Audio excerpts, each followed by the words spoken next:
was in the room. Mic on to someone else who's a winner. That's Coach Brad on Planet Brad. Coach Brad, the mic to you. Yo, yo, yo. And I hope that your fingers are ready to be dancing and you'll type that stuff in the chat. I hope everybody puts all their ahas in the chat. I really miss the recordings, and I have such an ADD brain that I cannot even write fast enough. I can't even remember the 6 words ago that you said. So I miss a lot of stuff not having this recording. So I hope that we just get in the habit of just sharing every aha we can get and notes that we write down in the chat. For people like me, I would really appreciate that and help me make a little more small win every day. Michelle, I love that you started out on recognizing others. So here's my share for today. These are a couple things I did for my team, for people that I was working with on my real estate team. And this will work for just about anybody on any team.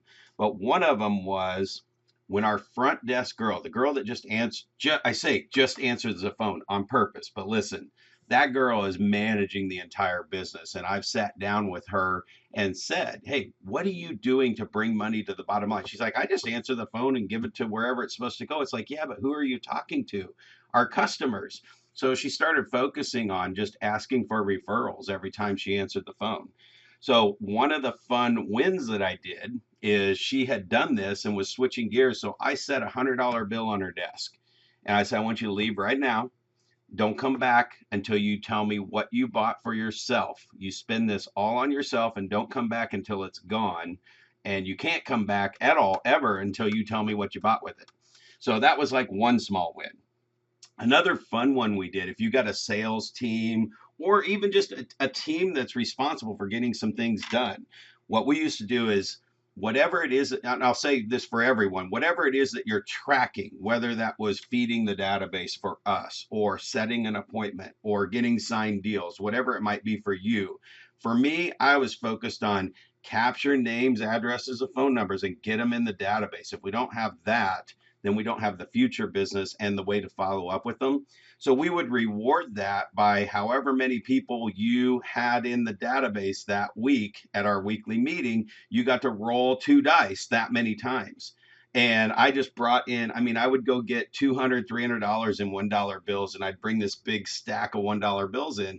And they would, like, if they got 10 people in, they got to roll the dice 10 times. The most they could win if they got, 6 double sixes every time they rolled was $120. So it just made it fun at the meeting and rewarding that small thing of just putting the name and address and phone number in the database. That's what was important to me. And then the last thing was write a personal note.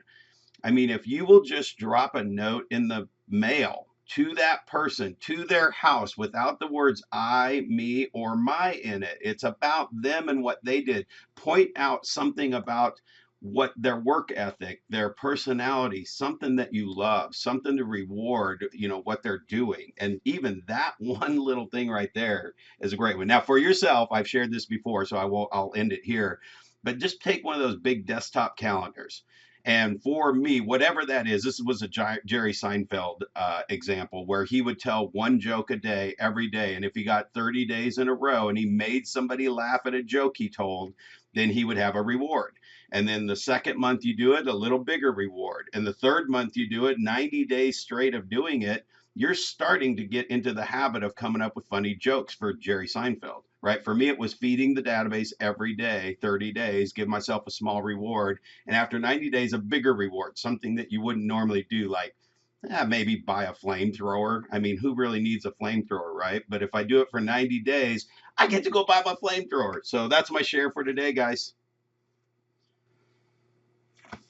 That was so awesome. I was trying to get a picture of a flamethrower up. That's why I didn't pick up the mic immediately. You can imagine, who doesn't want to go to Coach Brad's house? I just always get that feeling when you speak, Brad. It's like, I gotta get in my car and go hang out with Brad.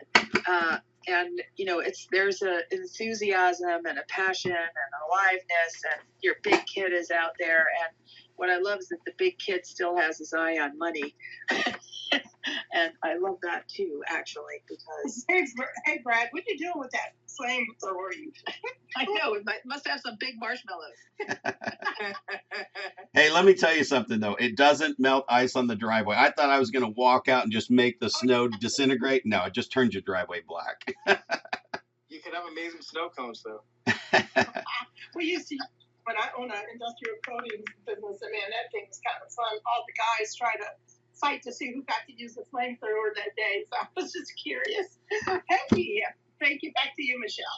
Yeah, I'm just impressed with myself that I know someone that has a flamethrower now, because before this point, it was just not in my world. So, it's like I'm living large now, and I'm looking forward to seeing what toys Coach Brad has next. I'm passing the mic.